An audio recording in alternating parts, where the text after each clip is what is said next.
সবাইকে নমস্কার জানিয়ে বলছি, প্লিজ দয়া করে কেউ কাউন্টিং এজেন্টরা এবং প্রার্থী ক্যান্ডিডেটরা তারা ভোটিং এলাকা ছেড়ে আসবেন না। স্ট্রং রুমে যেখানে কাউন্টিং হচ্ছে, মানে সেন্টারে, সেখান ছেড়ে কেউ আসবেন না। এটা বিজেপির প্ল্যান।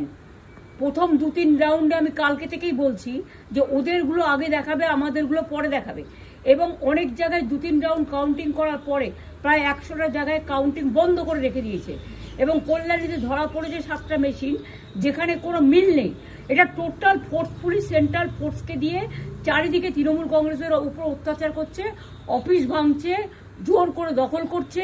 এসআইআর নামে আপনারা দেখেছেন ভোট লুট করেছে যাতে যে সিটগুলো জিততে পারে। কিন্তু এখনো এমন 70টা সিট আছে, 100টা সিট আছে যেগুলো আমরা এগিয়ে আছি, সেগুলো বলছে না। টোটালটাই মিথ্যে নিউজ খাওয়াচ্ছে। আগে ডিআইসিও এই খবরগুলো দিত, কিন্তু তাকে কালকে চেঞ্জ করে দেওয়া হয়েছে। টোটালটাই ইলেকশন কমিশন নিজের ইচ্ছে মতো খেলছে, এবং সাথে কেন্দ্রীয় বাহিনীকে নিয়ে।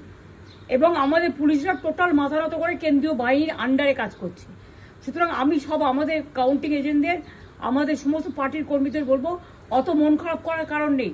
আমি বলেছিলাম সূর্যাস্তের পরে আপনারা জিতবেন। 3 রাউন্ড 4 রাউন্ড কাউন্ট হলেও এটা 14 রাউন্ড থেকে 18 রাউন্ড কাউন্ট হয়, তখন আপনারা জিতবেন।